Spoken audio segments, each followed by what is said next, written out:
Roulette qui roule. Siège qui tourne et retourne. Accoudoir pour s'accouder.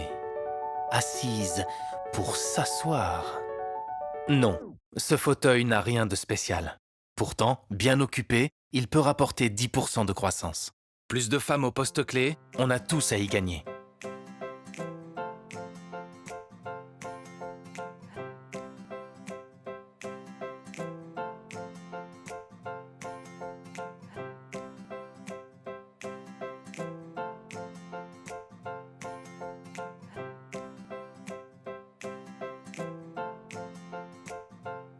Bienvenue à toutes et à tous.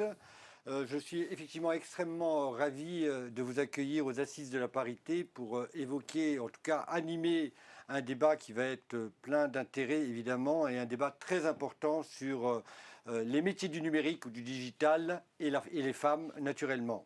Alors ça c'est le sujet qui va nous occuper pendant 45 minutes et j'ai la chance inouïe d'avoir 4 personnes d'exception évidemment qui vont être là pour évidemment débattre. Je ne serai qu'un simple animateur, en tout cas je vais tenter de l'être. Anne Lamotte, qui est la directrice générale France de la société ISTA, qui est un leader européen, mais elle expliquera ce qu'elle fait. Il y aura également notre ami Yannick Tricot, qui est le président, excusez-moi, Europe du Sud du groupe Atos, n'est-ce pas? Absolument. Sarah Delmasso, qui est la directrice générale, mais aussi la vice-présidente de Omnicell International, et elle fait rimer santé et technologie, je crois. Et enfin, non pas des moindres, la société Google, et en la personne de sa directrice des ressources humaines France et Belgique, Maureen Rousseau. Donc 4 personnes d'exception et viendra nous rejoindre pour faire la synthèse de notre aventure d'échange. Christophe Bourgois, n'est-ce pas, Constantini, qui viendra évidemment, cet écrivain, cet essayiste incroyable qui écrit des choses sur les intelligences multiples, viendra essayer de faire une synthèse de nos propos. Voilà.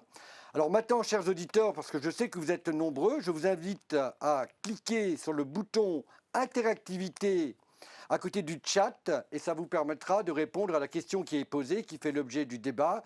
Comment mieux intégrer, certainement comment mieux attirer les femmes dans les métiers du digital? Nous allons nous retrouver nos invités en plateau, l'espace d'une courte vidéo, ce micro-trottoir qui donne la vision de ce que les jeunes Françaises et Français pensent de cette question.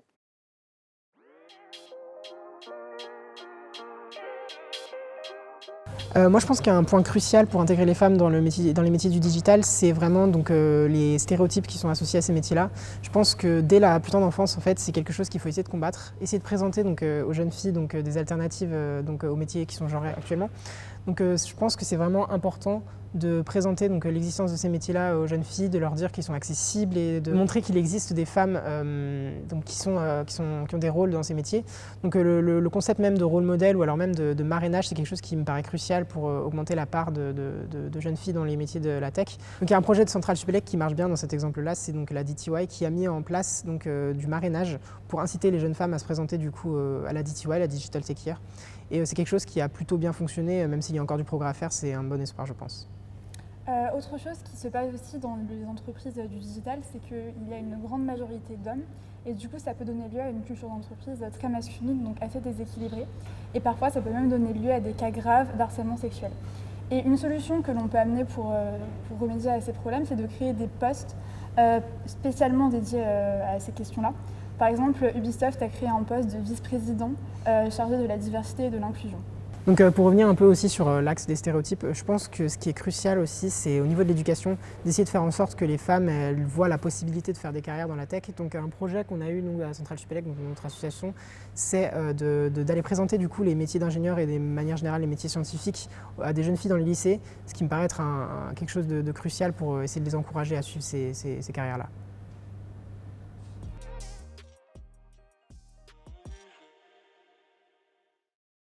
Rebonjour, nous voilà donc au débat. La question, je vous la rappelle, comment mieux intégrer, attirer les femmes dans les métiers du numérique ou les métiers du digital? Alors peut-être pour commencer, je vais donner la parole à Anne Lamotte. Et avant même de répondre à la question comment mieux attirer ou intégrer les femmes, en quoi est-ce une question déjà importante pour la société ISTA? Merci Michel. ISTA est une entreprise française et européenne qui intervient dans le secteur de l'environnement. Nous sommes dans 2 métiers, un métier d'industriel et un métier de digital. Ça fait plus de 100 ans que nous existons, nous fabriquons, nous exploitons, nous installons ce qui est devenu aujourd'hui l'un des réseaux en Europe les plus gros en matière de compteurs communicants d'eau et d'énergie. Notre mission, c'est celle d'œuvrer à la réduction des consommations des ressources rares que sont l'eau et le chauffage. D'ailleurs, nous avons un credo en interne, c'est celui que la seule énergie verte qui soit, c'est celle qu'on ne consomme pas. L'objectif, c'est d'accompagner nos clients à réduire leur consommation d'énergie. On y arrive jusqu'à 20% en moyenne. Et nos clients sont les bailleurs sociaux, les syndics privés, les copropriétés et surtout les résidents. Alors pour répondre à la question, digital et femmes chez ISTA, d'une part, le digital, c'est la base de notre métier. D'autre part, les solutions digitales que nous offrons sont présentes dans 3 millions de foyers en France, 10% de la population française, 13 millions de foyers en Europe.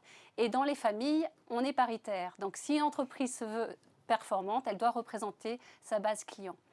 Vous rajoutez à cela que nous sommes un acteur de l'environnement et donc nous avons cette exigence encore plus forte d'accompagner, de représenter la population française.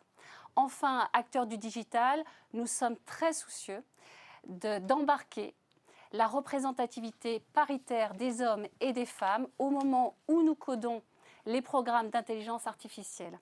Il est crucial que la technologie qui gouverne de plus en plus le monde soit manipulée par un noyau représentatif de l'humanité.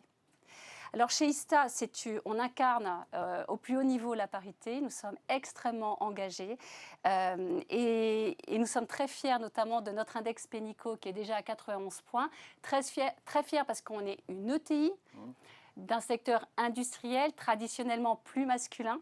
Évidemment, on ne va pas s'arrêter là, on vise les 100 points. Bravo, merci de cette présentation très claire. Donc, on a bien compris que c'était plus qu'un enjeu, c'est finalement un élément de l'ADN d'ISTA.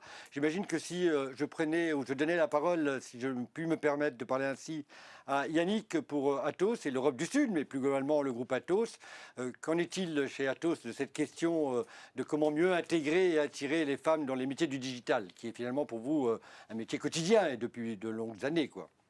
Alors Michel, vous parliez des entreprises de la tech. Atos est une entreprise de la tech et des services numériques. Ce sont plus de 10 000 collaborateurs en France qui œuvrent au quotidien sur des activités de consulting, sur des activités de développement applicatif ou de développement d'applications digitales, sur des activités d'exploitation et d'administration des systèmes d'information.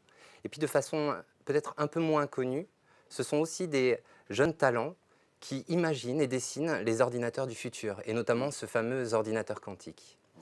Alors, pour reprendre votre question, pourquoi la parité dans les entreprises ou au niveau sociétal est importante? Atos a signé, il y a quelques semaines, un accord professionnel sur la parité. Lorsqu'on a travaillé cet accord et son élaboration, on s'est appuyé sur 2 rapports. Le premier de France Stratégie, qui montrait que la discrimination dans la société française pouvait être la source de 3 à 14 points de PIB négatifs en fonction des différents scénarios. Donc la parité, c'est un enjeu de performance économique. Le deuxième rapport, qui est plus récent, est un rapport de McKinsey qui montre que dans les entreprises, notamment pour les entreprises très déviantes en termes de parité, elles peuvent manquer entre 5 et 8% de rentabilité. Donc c'est aussi un sujet de marge opérationnelle. Et pour les dirigeants que nous sommes, ce sont naturellement des critères relativement importants et que l'on suit de près. Mais au-delà de la performance économique, ce sont aussi des points comme l'innovation. Lorsque vous mettez dans un groupe des collaborateurs qui ont le même schéma de pensée, qui ont le même modèle éducatif, vous créez une sorte de consanguinité qui nuit à la créativité. Donc cette parité est aussi un élément très important sur l'innovation.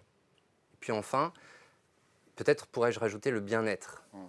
La plupart des enquêtes sociologiques montrent que lorsque dans un groupe, la parité est respectée, elle est source de courtoisie, de respect et puis de bien-être. Et donc dans une entreprise, et je pense qu'on y passe collectivement un certain nombre d'heures et d'années, il est important que des critères comme le bien-être et l'épanouissement de nos collaborateurs soient pris en compte. Donc voilà, pour résumer, performance économique, bien-être et innovation. J'imagine que quel est le point de vue de cette magnifique société qui est Maureen Google en France et en Belgique et au-delà. J'imagine que vous êtes aussi une entreprise très tech. Hein, vous êtes connu pour cela en tout cas. Vous êtes dans chacun des domiciles quasiment de chaque citoyen. Qu'en est-il par rapport aux propos qui nous a été rapportés par Yannick et ses 25 000 collaborateurs finalement Merci Michel. Effectivement, Google en France, c'est 1200 collaborateurs. Et c'est des collaborateurs qui sont répartis sur des fonctions d'ingénierie, et bien sûr, de commerciaux et de fonctions support. On s'aperçoit qu'en effet, on a travaillé notre parité sur les fonctions d'ingénierie. Et c'est un gros axe de développement qu'on a sur les recrutements, la rétention et la progression des femmes chez Google en France. Vous savez que la mission de Google, c'est de rendre nos produits le plus accessibles possible au monde entier et à tous nos utilisateurs. Et quand je dis tous nos utilisateurs, ça comprend bien évidemment les femmes.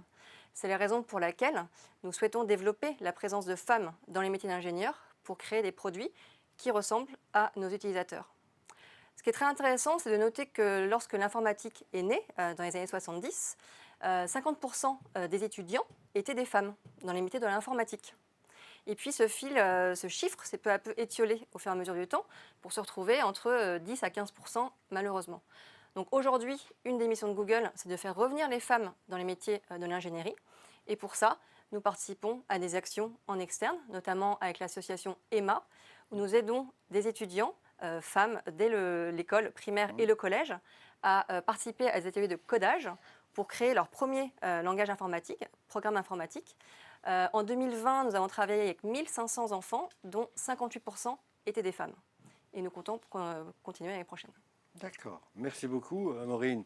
Sarah, alors si on a la vision d'une grosse TI internationale qui est finalement quand même une TI très tech et très santé, dont on a beaucoup parlé depuis 2 ans, le contexte oblige, quel est le point de vue ou quels sont les enjeux pour Omnicell ? Okay. Merci beaucoup Michel. Donc Omnicell développe aujourd'hui des solutions technologiques et aussi digitales de pointe pour les pharmacies dans le monde, dans le secteur hospitalier et aussi pour les pharmacies d'officine. Notre rôle, ce qu'on les cherche à faire, c'est à sécuriser le circuit du médicament. Ce n'est pas quelque chose qui est vraiment connu du grand public, mais aujourd'hui, par exemple, si je prends juste l'exemple de la France, il y a plus de 50 000 événements médicamenteux qui sont des événements graves et qui coûtent plusieurs centaines de millions d'euros à notre communauté. Et donc, du coup, on veut sécuriser ce circuit du médicament, mais aussi favoriser l'adhérence médicamenteuse. On pourra revoir ça en dehors sur des sujets un peu de pointe là. Et en fait, ces équipements et ces logiciels, ils sont conçus aujourd'hui par nos équipes d'informaticiens et d'ingénieurs qui occupent la plupart des postes. Comme vous pouvez imaginer, comme vous l'avez dit, santé, technologie, etc. Omnicell intervient dans un secteur qui est aujourd'hui majoritairement masculin. Et aujourd'hui, contrairement aux 3 entreprises dont on a parlé jusqu'à maintenant, les femmes dans Omnicell International, ça ne représente que 10%. Donc on est quand même loin du compte et loin de différentes actions. Pourtant, il est important, comme vous l'avez tous souligné, qu'on prenne des actions ici. Parce qu'aujourd'hui, ce manque de femmes, on ne sait pas si c'est pour des raisons d'habitude culturelle, des réflexes d'orientation, la façon dont on a été élevé, etc. Mais aujourd'hui, on se rend quand même bien compte que le vivier de femmes, il n'est juste pas présent aujourd'hui. Et donc, il va nous falloir valoriser ces métiers du digital vers les femmes. Aujourd'hui, si je pense à Omnicell en particulier, les enjeux qu'on a, ils sont de 2 ordres. Ils sont à peu près les mêmes que ce que mes collègues ici ont partagé. Premièrement, économique. Une entreprise qui se passe de femmes, elle perd forcément en compétitivité. Yannick a cité plusieurs exemples précédemment des différentes études qui ont eu lieu. Définitivement, on perd en compétitivité, on perd en marge brute. Et ce qu'il a mentionné également, c'est la diversité des genres va apporter un équilibre de bienveillance, une différence de façon de prendre des décisions qui est quand même important dans notre monde aujourd'hui. On a vu aussi, pour citer un autre exemple, l'Organisation du travail en 2019 a montré que l'écrasante majorité des entreprises attentives à la mixité dans des postes à responsabilité, eh ben, voyez ces bénéfices augmenter. Mais surtout, je pense que le deuxième point qui est important, c'est qu'on peut attirer plus de mixité. Et donc, dans la configuration actuelle, Omnicell, en gros, passe à côté de 50% de talents et surtout de la valeur ajoutée qu'ils peuvent apporter. Tout en sachant que l'entreprise a besoin et crée des postes pérennes qui vont alimenter sa stratégie à long terme. Donc on est vraiment dans un paradoxe complet. Deuxièmement, je pense aussi à un enjeu sociétal. Comme Maureen l'a précisé, si on développe aujourd'hui les algorithmes de demain, les équipements de demain uniquement par des hommes, si c'est pensé, développé, gouverné par des hommes, alors que chez Omnicell, la majorité des usagers, je pense au corps infirmier, au personnel de santé, sont majoritairement des femmes, on va effectivement avoir un problème.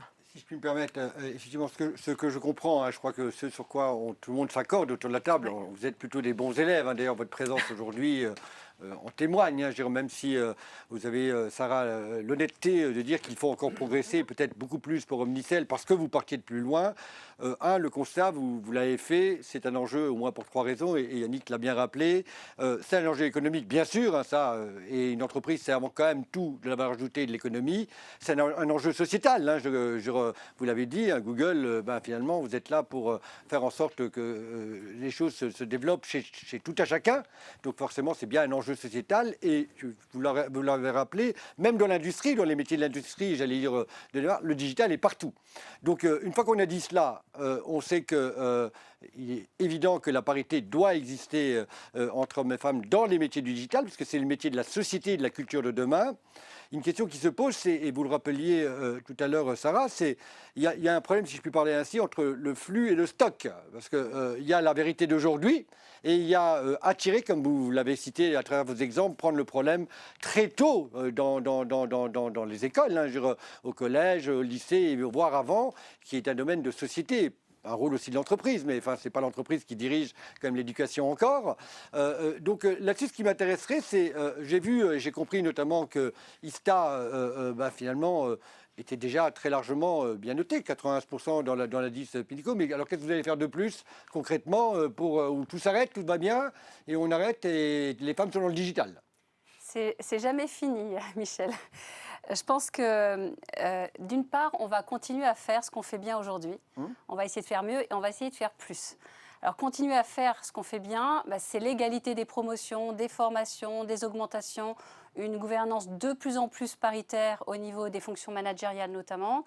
Et puis, je suis très fière de dire qu'on est top employeur depuis 7 années consécutives. Donc là, il faut qu'on continue. Faire mieux, on a des idées très pratico-pratiques, par exemple, parmi tant d'autres, la sensibilisation de nos collaborateurs aux biais genrés et aux stéréotypes, très important. Une meilleure gestion du retour de congé mat, parce qu'on sait que c'est à ce moment-là, congé maternité, on l'a compris, parce que c'est à ce moment-là que les carrières décrochent chez les femmes. Et puis, j'ai suscité le 1 pour 1, un CV femme pour un CV homme, à l'issue du processus de recrutement, pour les fonctions managériales pour commencer. L'idée, c'est de faire levier sur le processus de recrutement plutôt que de se dire on ne peut rien faire. On commence par ça et ça va faire un appel d'air auprès des jeunes femmes qui, en ce moment même, je pense à ma fille de 17 ans, se pose des questions sur son orientation. Donc venez, les jeunes filles, faire des carrières scientifiques, c'est très important. Et faire plus. On a des idées d'action citoyenne, déjà avec les partenaires des Assises de la parité. On s'engage à aller expliquer l'importance de la parité et l'importance pour les jeunes filles de faire des carrières scientifiques auprès des écoles, en collectif, en témoignant à travers les métiers pour nous, les métiers des 700 collaborateurs d'ISTA, les collaborateurs vont témoigner et ont déjà commencé à témoigner sur LinkedIn. Ça va faire un appel d'air. Et un autre exemple d'action citoyenne, c'est puisque nous sommes présents dans 3 millions de foyers, 10% de la population, aller avec l'aide de nos clients, bailleurs et syndics, expliquer la même chose auprès des familles. Si je puis me permettre, c'est une question, et je vais peut-être l'adresser à Yannick s'il m'y autorise. C'est une question du chat, d'ailleurs, un des auditeurs qui disent concrètement comment rendre plus accessibles les métiers du numérique. Et en fait, pour prolonger le propos d'Anne, c'est dire, vous, Atos, dont on a compris que vous êtes un acteur majeur de la technologie, confronté à cette problématique de pénurie, finalement, de femmes dans leur volonté à aller vers le métier de la tech, vous avez affaire dans Atos, évidemment, et c'est déjà beaucoup et c'est vachement bien, si je puis me permettre, mais vous devez aussi, en tant qu'entreprise, être une entreprise citoyenne pour aller élargir et aller fédérer les autres, hein, puisque sinon, on ne va pas créer le flux des femmes qui seront tech demain. Hein. Absolument, Michel. Et tout à l'heure, j'évoquais la diversité des emplois et des métiers chez Atos. Malheureusement, on ne retrouve pas encore cette diversité ou cette parité à ce même niveau. Donc, est-ce pour autant une fatalité? Je ne le pense pas. Et c'est aussi une des raisons pour lesquelles je suis présent aujourd'hui. Et donc, on a lancé un certain nombre d'actions pour remédier à cette situation. Parmi ces actions, je citais tout à l'heure la signature d'un accord sur la parité qui contient un certain nombre de leviers.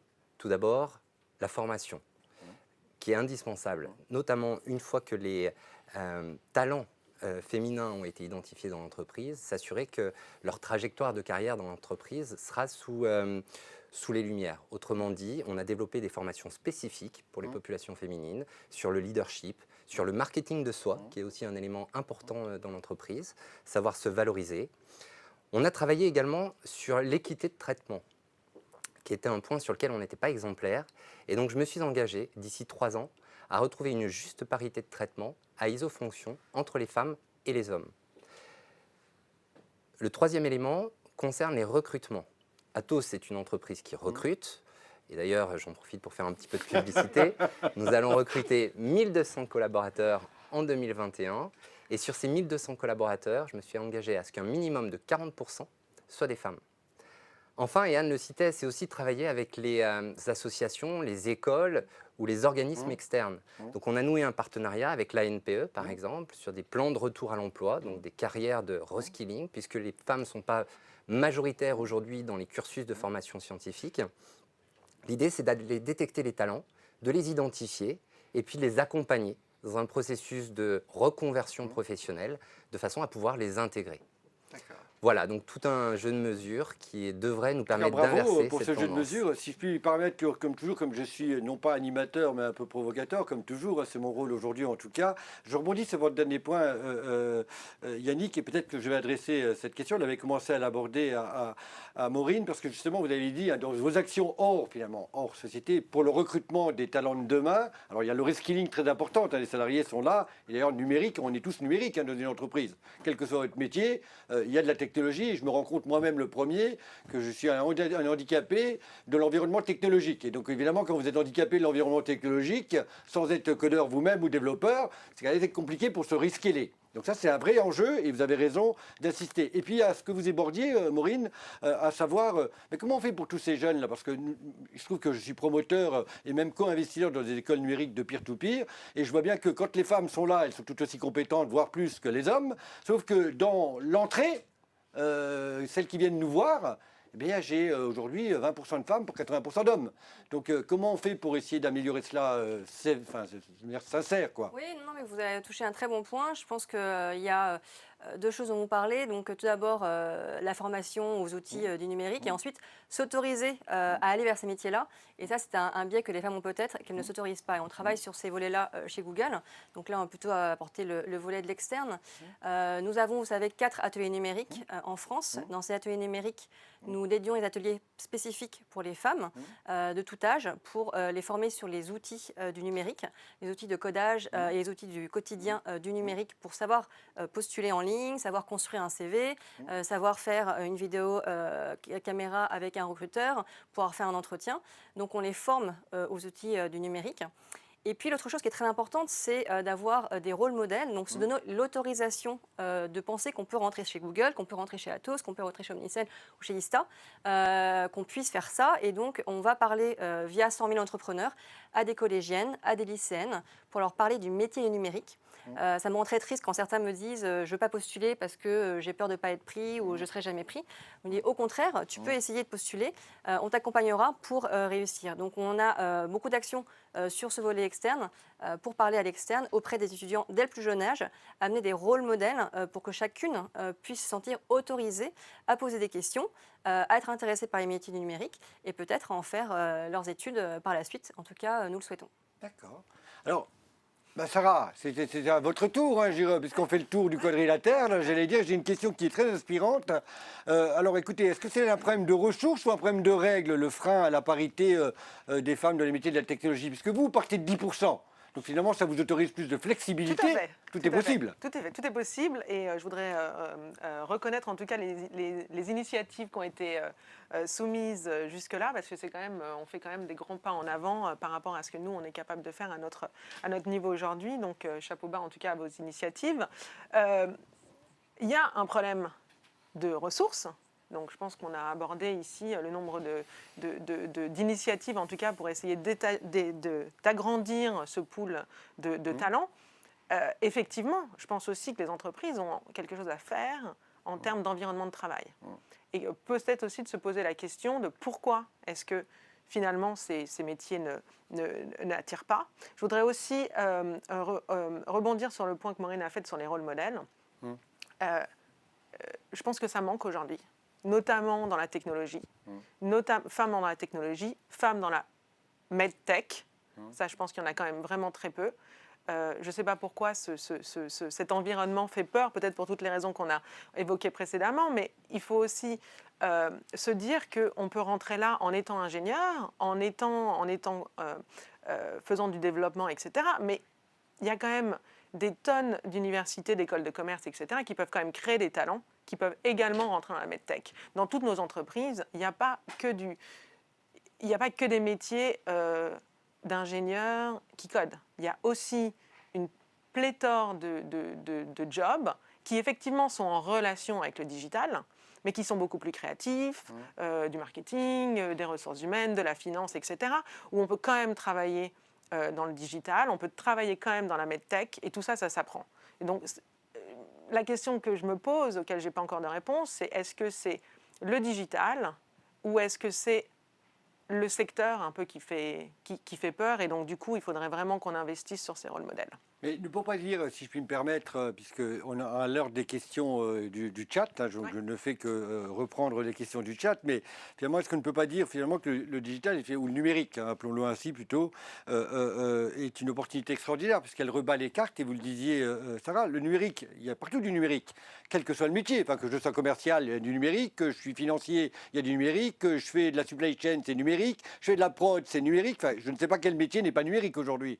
Et évidemment, il n'y a pas que des codeurs, développeurs. Il y a des gens qui sont les users, enfin les utilisateurs de ces technologies. Et finalement, eux, comment on fait? Parce qu'il y a ceux qu'il faut risquer, on l'a bien vu, hein, ils se transforment, mais ça va être la vie de toujours. Maintenant, les technologies vont vite, donc il faut apprendre de nouveaux savoirs, et le savoir est partout et accessible pour tous.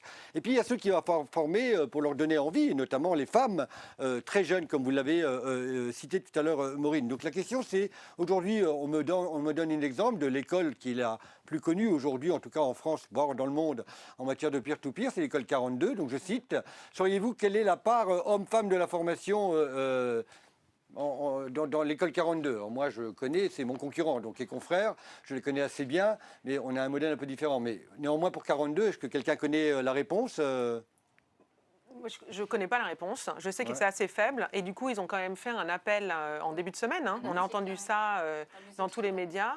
Qu'ils ont quand même fait un appel aux candidatures justement spécifiquement féminines pour essayer d'agrandir encore une fois leur nombre de prétendants à la piscine, etc. Donc ça, je trouve quand même que c'est quand même très intéressant et que du coup, ça veut dire qu'au-delà de s'arrêter à, ben voilà, c'est un constat, on s'engage, on prend des actions et en fait, il y a quand même une volonté de dépasser juste les déclarations. Et puis moi, ce que je voudrais pardon, peut-être je vous en prie, ajouter, Maureen. c'est qu'on associe trop souvent le numérique au Oui. métier de l'informatique Exactement. et de Ouais, c'est l'ingénierie. C'est ça. Moi, je disais tout à l'heure, notre entreprise, et comme les entreprises ici présentes, ce ne sont pas que des métiers ingénieurs. Nous avons des fonctions commerciales, C'est ça, oui. des fonctions des ressources humaines, des fonctions finance, des fonctions marketing, des fonctions juridiques. Donc, finalement, le métier d'ingénieur chez Google France, ce n'est pas la majorité des postes ouverts chez Google France. On va recruter énormément en 2021 des fonctions d'ingénieurs, mais pas que des fonctions d'ingénieurs, dans toutes les fonctions que j'ai décrites, des fonctions commerciales, des fonctions support. Donc voilà, le numérique n'est pas exclusivement l'informatique ou l'ingénierie, mais aussi toutes ces palettes de métiers ouvertes à tous les profils qu'on a pu citer. Là encore, si je puis être provocateur, et peut-être pour Yannick, clairement, vous avez raison, Maureen. Pour moi, le numérique, c'est un métier d'artiste.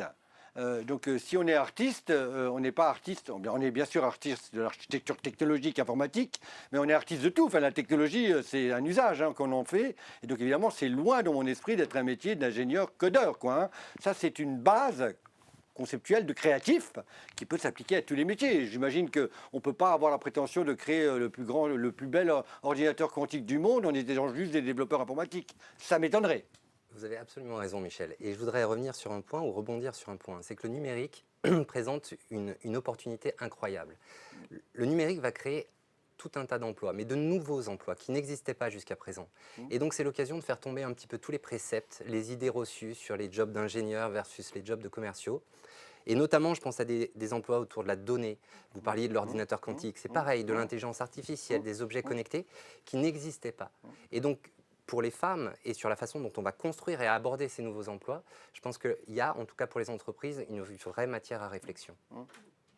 Anne, comment Ista, alors qu'est-ce qu'on fait là pour avancer? J'ai juste envie de dire aux jeunes femmes qui nous entendent, c'est oser, ouvrez les yeux, le numérique est là pour vous. C'est effectivement, comme dit Maureen, une multitude de métiers.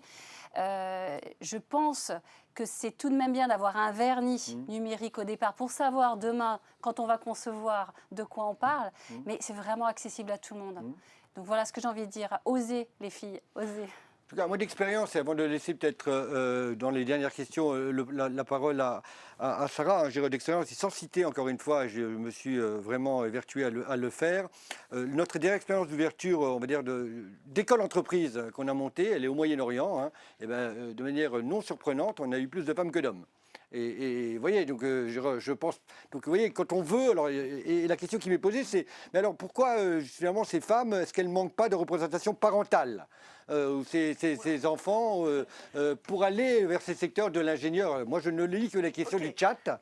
Pas de chance, c'est tombé sur vous. Pas de Sarah. chance, c'est tombé sur moi. Donc en l'occurrence, moi je suis maman de 2 garçons, donc il y a probablement d'autres personnes autour de la table qui ont une idée.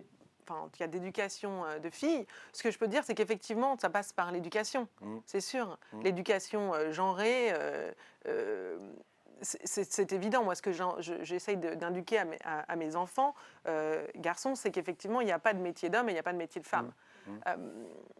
Encore une fois, je pense qu'on peut rebondir sur les rôles modèles qu'on citait tout à l'heure. Il faut que toutes et tous, on aille expliquer dans les écoles partout et qu'on mène un combat pour expliquer que, en fait, on ne peut pas enfermer des préjugés dans la tête des petits garçons et des petites filles. Donc, comment on s'y prend, je ne sais pas. En faisant ce que vous faites aujourd'hui, mais j'imagine, voilà, ça par va exemple, témoigner de comme votre... ça, exactement, en mentorant des jeunes filles, en s'assurant aussi que nos enfants ne font pas la différence entre ce genre de choses. Quand on rencontre des jeunes filles qui vont être mamans, essayer de porter ce discours également, d'intervenir dans les écoles. Il y a 1001 façons d'avoir une influence sur l'éducation. Et on a remarqué aussi que dans les entreprises, lorsqu'on est minoritaire, je crois que c'est en dessous de 30%, la minorité ne respire pas.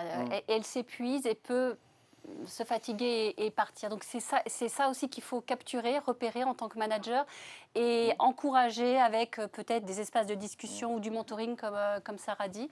Donc il y a plein de pistes. Il faut les explorer toutes, essayer. Je pense qu'il faut rendre les choses visibles. Alors évidemment, on parle d'éducation, mais aussi quand on entre dans l'entreprise. Moi, quelque chose qui m'a frappée quand j'ai été recrutée chez Google, j'ai rencontré 2 femmes et 2 hommes pendant les entretiens. Et je me trouvais que c'était un bon signal, c'est que dans le processus d'entretien, on avait une parité dans les interviews. Donc on essaie de maintenir ça, on a encore beaucoup de progrès à faire sur d'autres aspects, mais je trouve que mettre en avant la parité dans les petites choses, ça commence par là. La parité, c'est des chiffres, mais c'est aussi des efforts, des initiatives, des intentions. Et ça commence aussi par ce type d'intention, avoir un panel d'intervieweurs paritaires pour les candidats. Et puis, bien évidemment, un panel 50-50 de femmes et d'hommes pour les recrutements. Finalement, si on va avancer, et c'est ce que vous dites aussi, il faut avancer de manière un peu écosystémique ou avec une intelligence multiple. Tout à l'heure, notre speaker qui nous fera la synthèse, il en est un spécialiste. Mais parce que ma question, c'est quand on a 25 000 collaborateurs, on en discutait tout à l'heure en préparant l'émission, Yannick, on a 25 000 collaborateurs, c'est 25 000 personnes. Donc c'est pas facile, hein, parce qu'il y a le quotidien, vous voyez, de toutes les affaires. Et puis alors on a 25 000 personnes entre les mains, c'est 25 000 voix qui peuvent porter cette voix de la parité. Donc si déjà les 25 000 sont incarnés, et donc 25 000 eux-mêmes ayant des relations, 5 à 10, ça fait déjà 250 000 personnes. Et ainsi de suite, plus les alliances entre vous. Alors, est-ce que c'est facile à faire, ça, concrètement, finalement, de leur passer, en tant que manager que vous êtes, cette voix, finalement Alors, c'est vrai. Ce que l'on observe, c'est que, surtout dans les grandes entreprises, vous citiez des chiffres, l'entreprise, c'est le reflet de la société. Et les comportements ou les déviances parfois que l'on observe à l'extérieur de la société, on les retrouve à l'intérieur de la société. Par contre, un changement de mentalité n'est jamais une décision unilatérale de la direction générale. Ce changement de comportement demande énormément d'efforts et ça passe, on évoquait la communication, la formation, éventuellement les quotas sur les candidatures, sur ce qu'on essaye de mettre en place aussi chez Atos, c'est sur les plans de promotion ou les plans de succession. Donc que ce soit sans forcer ou sans obliger les collaborateurs de façon à ne pas générer de frustration, mais que ce soit quand même incitatif. Tous ces éléments-là participent aussi au changement culturel et au changement de mentalité. En tout cas, on ne pourra pas terminer de tout dire en si peu de temps, mais vraiment merci parce que je crois que vous avez essayé d'éclairer de regards différents avec vos entreprises différentes d'ailleurs cet enjeu sociétal majeur de la femme et du métier du digital. On va d'ailleurs maintenant laisser juste après la parole à Christophe, Christophe Bourgois-Constantini qui va lui nous faire une synthèse de ce qu'il a entendu. En tout cas, il aura 5 minutes pour faire la synthèse de vos propos. Je vous remercie infiniment toutes et tous de vos propos et de votre temps, quoi. Merci. Roulette qui roule, siège qui tourne et retourne, accoudoir pour s'accouder, assise pour s'asseoir. Non, ce fauteuil n'a rien de spécial. Pourtant, bien occupé, il peut rapporter 10% de croissance. Plus de femmes au poste clé, on a tous à y gagner.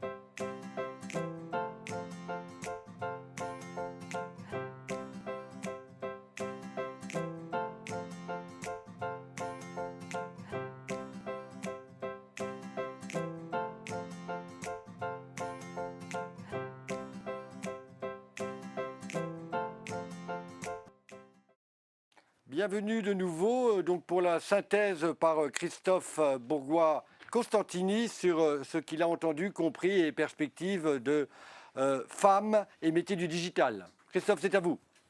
Un regard peut-être un peu décalé quand même.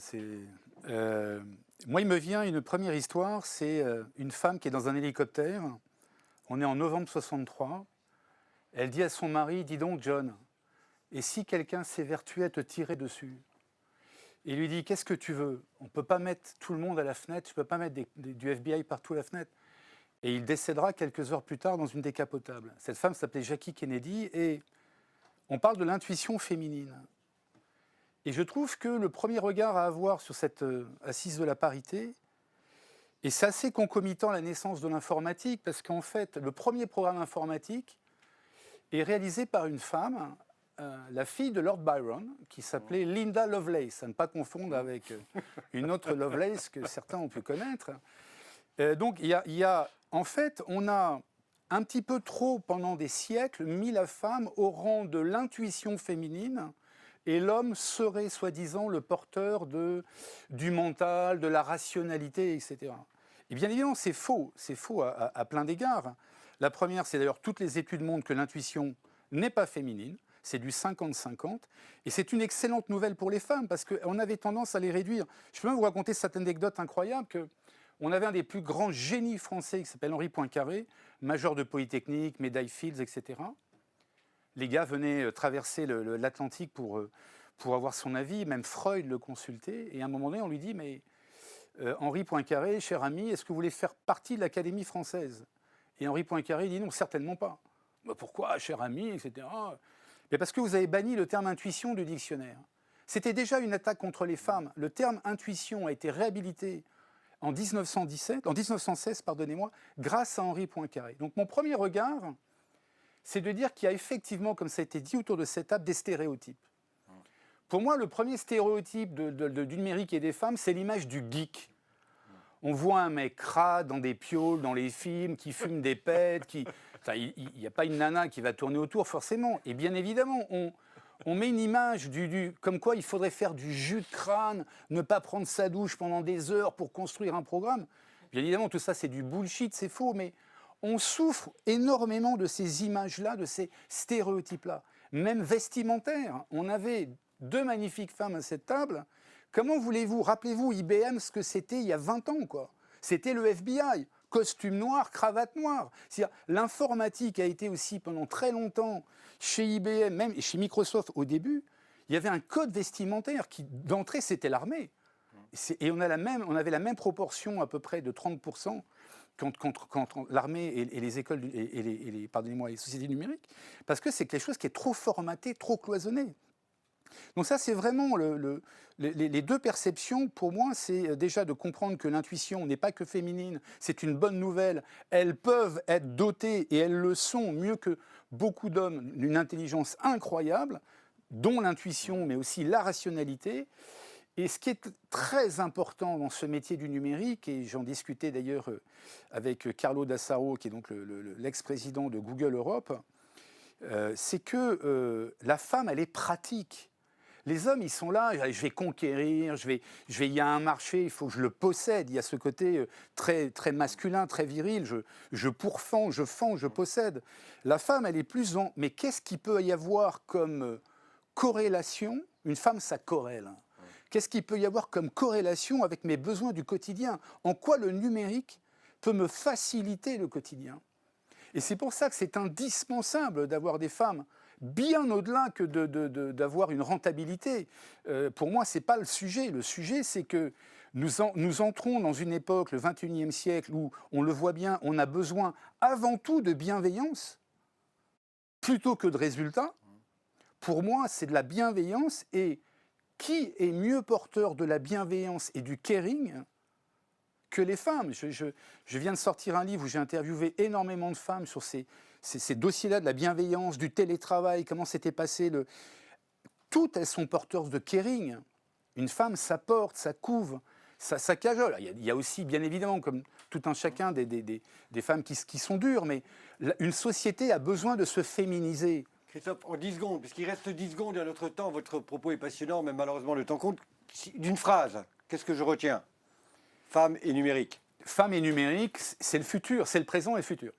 Merci beaucoup Christophe, et merci à nos auditeurs et bien sûr à nos intervenants pour leur présence. Je crois que maintenant notre intervention est finie. Vous allez avoir le plaisir de continuer à travers un intermède musical, hein, puisque vous savez que les Assises de la parité ont une proximité grande avec BeLive, et donc musique, art et numérique, tout ça c'est le même monde. Bravo les artistes, à bientôt, merci. Roulette qui roule, siège qui tourne et retourne. Accoudoir pour s'accouder, assise pour s'asseoir. Non, ce fauteuil n'a rien de spécial. Pourtant, bien occupé, il peut rapporter 10% de croissance. Plus de femmes au poste clé, on a tous à y gagner.